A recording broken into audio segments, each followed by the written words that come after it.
Welcome back, Defenders. Another day, another Russian oil refinery. Explosions and fires rock Russian oil plants in Krasnodar and Samara. Russian authorities confirm that debris from the drone strike damaged the technological units at the Krasnodar refinery. The fire spread across roughly 300 square meters.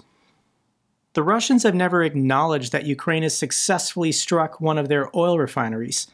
Every time they lie and say they shot down 100% of the drones, but falling debris is why their oil refineries keep catching on fire. Okay, Russia. Either way, this is the refinery in Krasnodar, and there's lots of pictures and videos online. I'll link this thread down below if you want to see. An oil refinery on fire. This is what the fire looks like on day 2, so this is potentially a big hit. We'll see if the fire will continue going on day 3. The other refinery in Samara, this is the Kubiashev oil refinery, and Ukraine's military gave information saying that they struck this refinery with 29 drones that triggered 7 separate fires across the entire facility. This is not a single drone slamming into a distillation tower causing a massive fire. These are drone swarms. Whenever Ukraine launches hundreds of their own drones deep into Russia, they are coordinating the directions and the times to do maximum damage against these facilities. And from this picture you can see it's having an impact. I imagine this is going to disrupt the refinery's operations.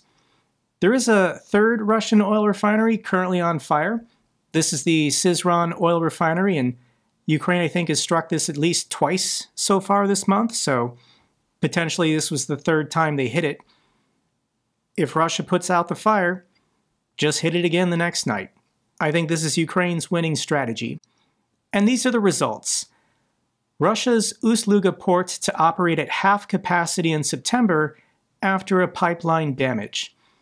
Russia's Ust-Luga oil terminal will operate at around 350,000 barrels per day in September, or about half its usual capacity, following damage to pipeline infrastructure from Ukrainian drone attacks. This is the drone attack. It's on video, I'll link it down below. But this is the Ust-Luga terminal near St. Petersburg, and half the plant is basically offline. They can't export their oil and gas now. This is leading to financial hardship for these companies. Rosneft net income drops 68% in the first half of the year. They're blaming OPEC for weak prices, and yes, the price of oil coming down a little bit is causing this, but it's also all their oil refineries being blown up. Earning less, here are the numbers. The black is January to June of last year, and then the blue is January to June of this year. This is Rosneft. They went from a net income of about 800 billion rubles to closer to 250. Lukoil, Gazprom, Tatneft, all of their net income is down by greater than 50%, which is bad. You don't need a business degree to understand that having your profits cut by 60 to 80% is going to be devastating for your company. Can Russia weather a fuel crisis caused by Ukrainian drone attacks? And we get to find this out together over the next 6 months. So the lines have diverged between supply and demand. Demand is now exceeding supply, as an increasing amount of supply is going offline. Sure, demand might go down a little bit, but people need gasoline and fuel to heat their homes and drive their cars, and Russia's already out. And it's currently summertime, and they're going to need more fuel and energy to stay warm this winter for their civilian population. Concerning the gas lines, there's still pictures and videos showing up on the internet, but it's either in Crimea or rural Siberia or the Far East. There's not been any gas shortages in Russia's core territories like Rostov-on-Don or Moscow and St. Petersburg. Putin's doing this deliberately. He doesn't want the core territories to feel any discomfort, because that might weaken their resolve for supporting his war. But as far as the fringes of the empire, they're going to get screwed hard over the next 6 months. Ukraine claims strike on key Russian facility supplying fuel to Moscow's army. This is near the Druzhba pipeline facility. This is in Bryansk, but Ukraine, I think that pipeline is officially offline. The Russians fixed it. Ukraine hit it again. The Russians fixed it again. Ukraine hit it again. This is greatly frustrating Hungary and Slovakia. They still want to import oil through this pipeline going through Bryansk and Belarus, but Ukraine is not backing down. They're saying this is a valid military target on Russian territory, and they're going to keep destroying it. But this pipeline served other purposes, such as supplying the Russian military with 10.5 million tons of diesel per year. And if the pipeline can't pump, it's no longer benefiting Russia's military. So this has opened up new possibilities for other pipelines if Ukraine wants to get aggressive. With the Druzhba pipeline being constantly under attack and practically dead, let's look at the other big pipelines that Russia currently has. There's the Northern Lights, the Yamal-Europe, as well as its connected side links such as the one to Vyborg and Ust-Luga. So these are all the pumping stations to keep this oil going through this pipeline. And if you blow up a pumping station, output is reduced or the pipeline stops functioning. So if Ukraine wants to direct drones or Flamingo missiles and start hitting some of these pumping stations, then it doesn't matter how much oil and gas Russia pumps in the Arctic Circle. If they can't get it to the Baltic Sea or to even Belarus, they have to stop pumping. This is the concern. I think this is what really freaks out these oil companies, because there's nowhere to store long-term oil and gas up in the Arctic. It has to get on the pipelines to go out to the Baltic Sea or to the refineries in Russia's core territory. So if Ukraine can find a way to take this pipeline offline, what does Russia do? Do they stop pumping? Do they allow the wells to freeze over again? There's nowhere to put it up here. This is a serious problem. So how about that Flamingo cruise missile? Ukraine shows off a deadly new cruise missile, but skeptics wonder if it's too good to be true. Here it is. I was waiting for this, and Ukraine did announce the first offensive use of the Flamingo cruise missile against Russian targets. They released this video showing the launch of 3 of them. You can see the cruise missile is ground launched. It has a belly booster to get it off the ground that instantly detaches. The jet engine takes over and then it cruises towards its target. So this is 3 Flamingo missiles launching, representing 3 days worth of production and about $3 million. And I think Ukraine, this was kind of like a warm-up, like a practice run. What did they target? And they targeted an FSB facility in Crimea. This is Armyansk, and this is some kind of, well, it's an FSB facility, but I guess there's like water landing craft here that the Russians use in the area. So this is where this is located on the map. It's this isthmus connecting Crimea to mainland Ukraine. And I'm guessing Ukraine did this as a first strike with the Flamingo just to test it on a real world target, and they don't want it getting shot down or intercepted. So I'm guessing Russia's air defense systems in this region are pretty thin. They probably launched just from over here, and it was a success. They definitely destroyed some stuff. We don't have the high-resolution satellite images, but we can tell from the low-res that successful strike. More to come. Stay tuned. Ukrainian forces claim destruction of 17 Russian air defense systems in 4 days. Kyiv's intelligence units reported the destruction of radar, missile launchers, and electronic warfare worth billions of dollars.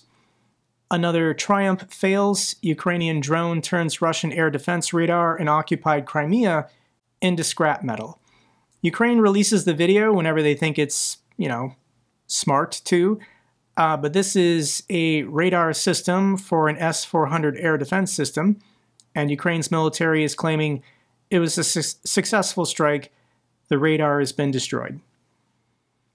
The more of these radars, the more of these air defense systems that can go offline, the more successful their Flamingo cruise missiles will become. So let's get an outsider's perspective. This is the German defense minister. He was asked, what's your opinion of Ukraine's domestic production of these missiles and drones? And this is what the German defense minister has to say. 3 months ago, you opened a new chapter in German-Ukrainian cooperation in Berlin. So long-range weapons production is funded by Germany. What would be your initial assessment? The initial assessment is outstandingly good.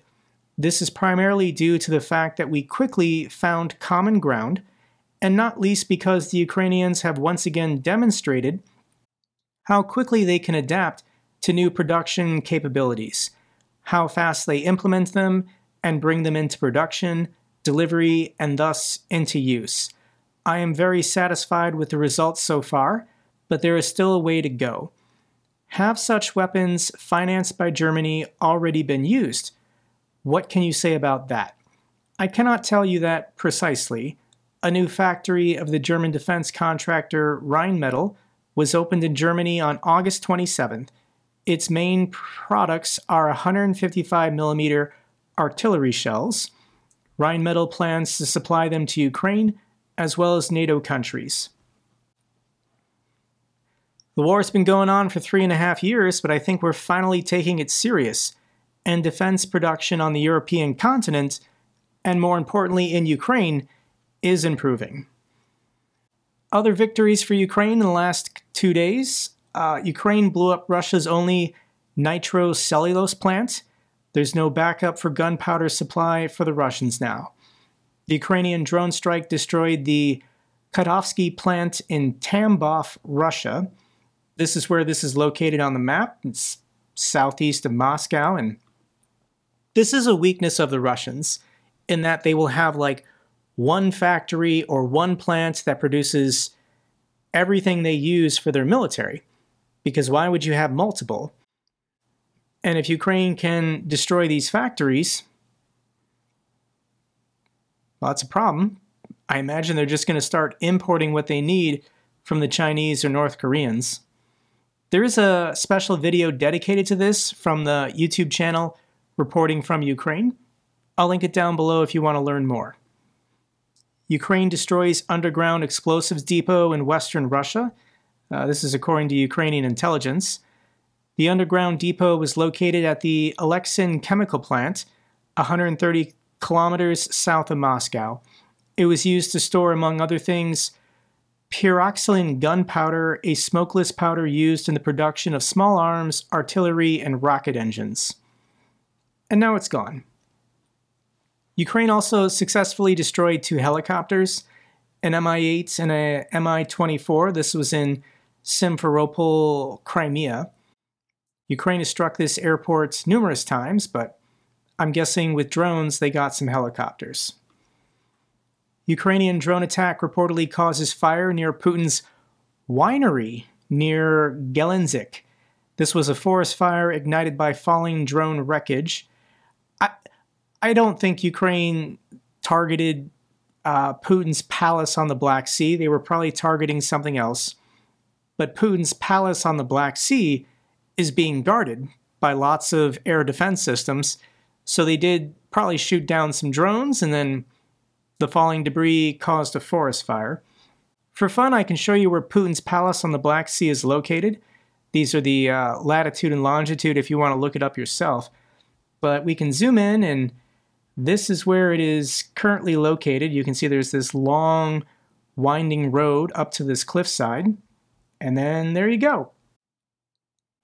Apparently Putin has a winery, and falling debris caused a fire near Putin's winery. So Ukraine is trying to win.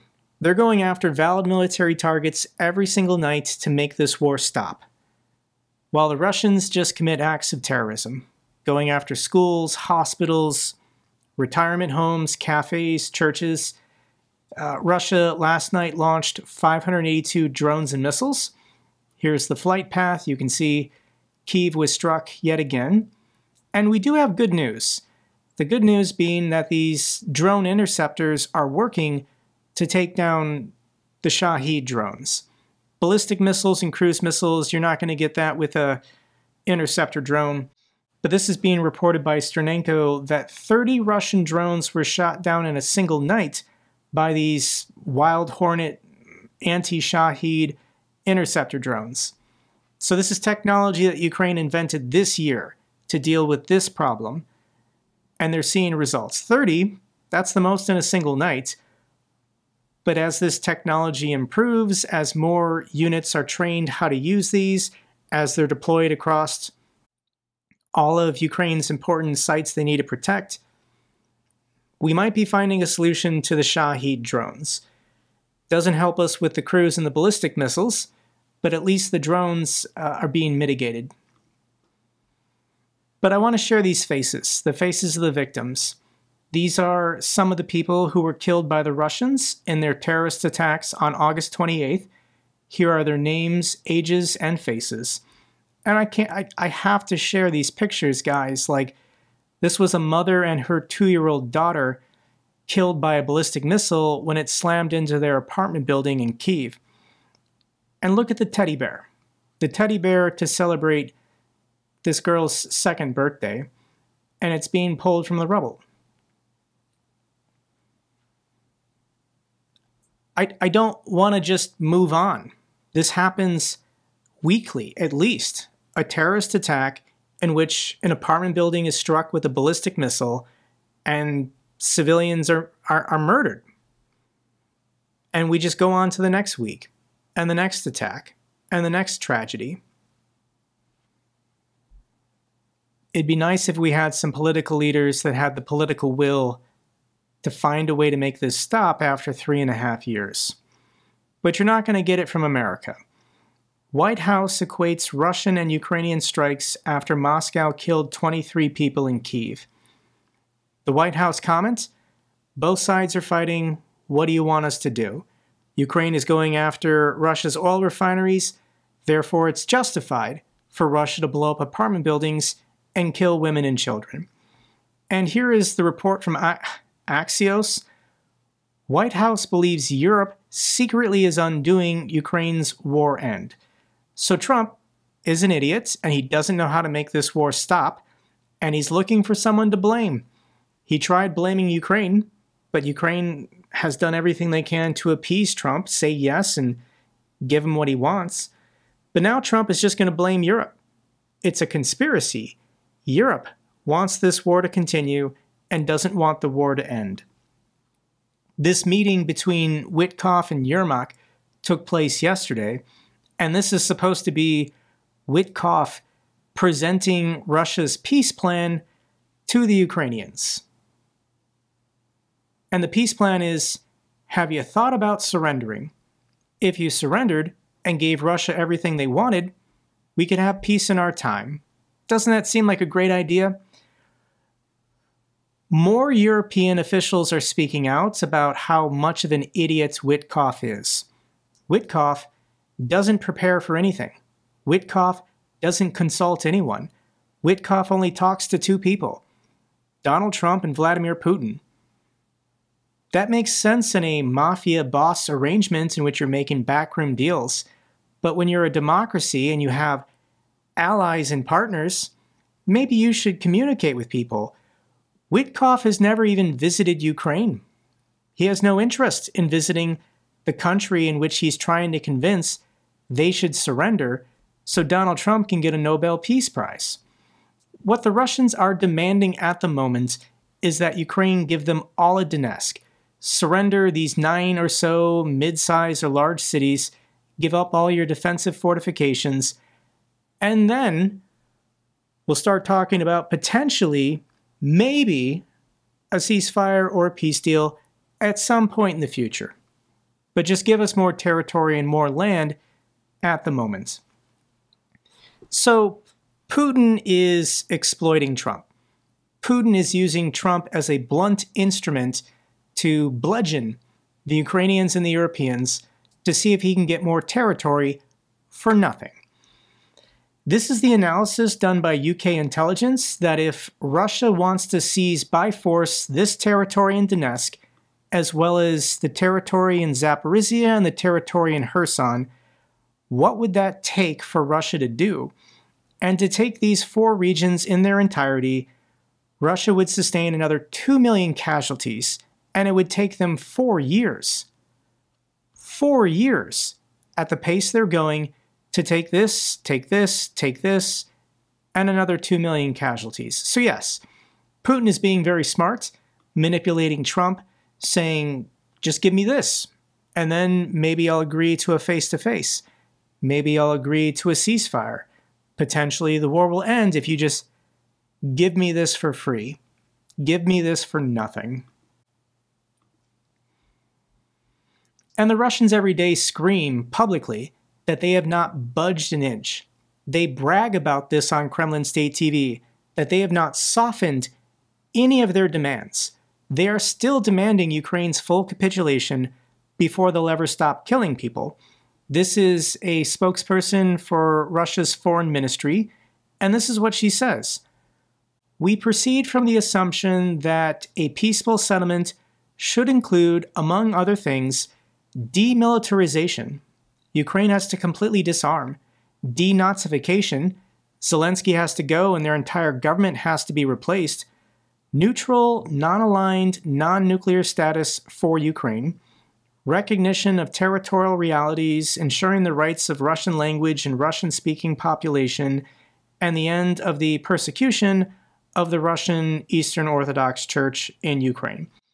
Thus, security guarantees must be based on reaching a common understanding that takes into account Russia's security interests. So, Russia feels threatened, and the West, Ukraine, they're not considering how threatened Russia feels.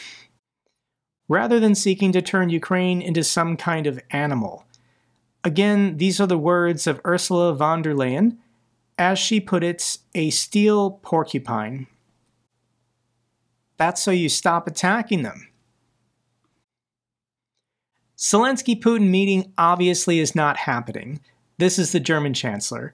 So the whole concession that Trump got from his Alaska summit with Putin is that Putin agreed to meet with Zelensky face-to-face. Except the Russians never agreed to that. Donald Trump was lying. Putin is never going to get in the same room as Zelensky. Why would he do that? He thinks he's winning. He thinks Donald Trump is going to help him win this war. What a joke. Trump has no plan for ending the war because his only idea is to give Putin everything he asks, which wouldn't end the war at all. Europe and Ukraine know this. More importantly, Putin knows this, and he sees no reason to stop the killing that he started. The Trump government can't even say that Russia invaded Ukraine. They won't even call Russia the aggressor. So, yes, I think this is an appropriate statement. Trump is a Russian asset, says the president of Portugal. This is the first EU leader to say what we all know, guys, is that Trump is on Russia's side. He's been on Russia's side this entire time. All the tweets, all of the talks, it's all nonsense. Trump loves Putin. He wants to be best friends with Putin. He thinks Putin's a cool guy. And it's just comical. Like, the United States is not a serious country anymore. If you turn on cable news, this is the kind of bizarre propaganda you're going to hear in the United States now. This is Republican Congresswoman Luna on Fox News, and they're talking to the host about how it's outrageous that Donald Trump has not won the Nobel Peace Prize yet. Do you think that the Nobel Peace Prize Committee people will actually come around? Or at some point, I guess maybe they need him more than he needs them. Most certainly, if the Nobel Peace Prize Committee knows what's good for them, they do the right thing and nominate him. But also, too, I think that Melania Trump might also have a nomination. I think that she's been very instrumental in discussions with Russia. And also, too, I think that she's going to be a key reason why we're able to broker peace with Ukraine. I love that. They could be the first joint couple to earn the Nobel Peace Prize. And then even better would be if they then turned it down. So I think they just threatened the Nobel Peace Prize Committee. If they know what's good for them, they will give Donald Trump a Nobel Peace Prize. Wouldn't it be great if they awarded Trump a Peace Prize and then he rejected it? The Nobel Peace Prize Committee needs Trump more than Trump needs the Nobel Peace Prize Committee. Like, that is the cartoonishly stupid dialogue and debate they have on conservative television. Like, on Kremlin State TV, at least the Kremlin directly controls all of these people. I don't understand why these executives and shareholders and broadcasters at Fox News do this to themselves. Why would they surrender all truth, all journalist integrity, to just talk about threats to the Nobel Peace Prize Committee unless they give Trump what he wants?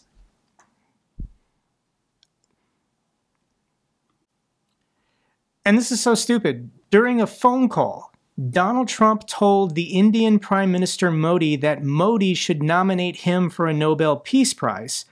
Modi rejected the idea, stating that the ceasefire agreed with Pakistan was achieved without Donald Trump's involvement. The fighting over Kashmir has been going on for like 80 years. Donald Trump did not broker peace between India and Pakistan. He had nothing to do with it. But Donald Trump has been lying, saying that he is the greatest peace negotiator who ever lived on this planet. And he tried to put pressure on the Prime Minister of India to nominate him for a Nobel Peace Prize. And India told him to get lost. India will not bow down, Trade Minister says after U.S. tariffs. The U.S. was India's top export destination in 2024, with shipments of $87 billion. But analysts have cautioned that a 50% import tariff from the United States is akin to a trade embargo. This is insane. This is not great for India's economy, but it's terrible for America's. If the United States was importing $87 billion worth of goods this year, then that means that American importers, American citizens, are going to have to pay taxes of $40 billion if they want to keep buying from India. Which is the point. They won't. They will find other locations to buy from. But that means India has to find other people to sell their products to, which is going to push India closer to Russia and closer to China. India's Russian oil imports will increase in September. So India just told Donald Trump and the United States, F you. We're going to have more trade and closer ties to the Russians because we hate Donald Trump and the United States so much. India and China are partners, not rivals. This is what Modi and Xi are now saying. Historically, India and China don't like each other. They've fought several wars over the centuries. They have territorial disputes. I think they actually did fight each other for a little bit in like the 1970s. So Donald Trump is so stupid and so evil. He is pushing these people closer together. India is the world's largest democracy. They should be on our side. They should be helping us. But instead, Trump is pushing him into the arms of dictatorships, into authoritarians. This is the Shanghai Cooperation Organization. You can see here's Lukashenko, here's Modi. We've got the two men of honor, Putin and Xi, standing at the center of the photograph. And to my Democratic friends, we are losing. We are getting our asses kicked right now, politically, in the public perception sphere. The G7 is not looking too great with Donald Trump in charge of it, and this is the alternative. China accepts first sanctioned Russian LNG cargo in test of U.S. response. So China is saying we're going to ignore U.S. sanctions on Russian ships. We're just going to do whatever we want because we don't believe Donald Trump will actually apply sanctions or enforce sanctions. The word of the United States is now meaningless because Donald Trump lies about everything and doesn't adhere to any existing agreements. Kremlin confirms Putin will visit India in December. Putin is an internationally wanted war criminal by The Hague, and he was diplomatically isolated. There were very few countries he could travel to, but because Donald Trump is wrecking the world, wrecking the international rules-based order, India is saying, okay, the rules don't matter anymore. Doesn't matter if Putin's an internationally wanted war criminal. Come to India. We'll do business together. We like you because you don't demand that I nominate you for a Nobel Peace Prize. That's stupid. Here's the picture of these three holding hands together. The rising powers against the declining powers of the West. I don't want this, guys. I'm fighting every day to prevent this from happening, but we got problems. We got serious problems. I made this meme. I shared it. The reason why Putin went to Alaska was just to humiliate Trump. He could not have any more contempt for this guy. He thinks he's a retard. That's Putin's honest opinion and the rest of the world's opinion of Trump. Okay, that was my rant for the day. Thanks for sitting through it with me. Let's get to the good news. And the good news is that every country in the NATO alliance is going to meet their 2% guideline this year. So we've got, obviously, Poland, Lithuania, Latvia, and Estonia in the lead. 3 or 4% of GDP spent on defense. But we've even got Spain and Luxembourg and... Where's Canada? Yeah, there's Canada. You guys are doing great now. Thank you so much. Other good news, Patriot components and Starlink upkeep. U.S. approves $325 million in military sales for Ukraine. This is Ukraine's new priority list. Either frozen Russian assets or European money is being used to buy American weapons that will be delivered to Ukraine. Same as this, U.S. approves $825 million military sale for these new ERAM missiles. These should arrive in the next 6 weeks, and this will make a difference on the battlefield.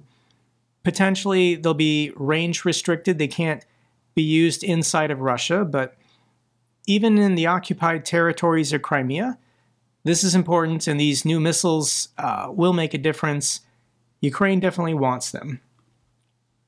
Denmark to spend about $1.6 billion this year on weapons production for Ukraine's defense industry, so... Thank you so much to the Danish. You guys have been incredible. Ukraine received its 8th Iris-T fire unit from Germany 2 weeks ago. Thank you so much to the Germans. Final video I want to share with you once again is from Yaroslava. She has her letters from Ukraine, and I just enjoy seeing ordinary life. This is a 1-minute video of just her walking through the capital city of Ukraine. At night, there's drones and missiles and sirens, but by day, it looks like a normal city.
That's all for this update video.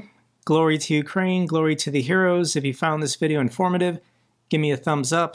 Best way to support the channel.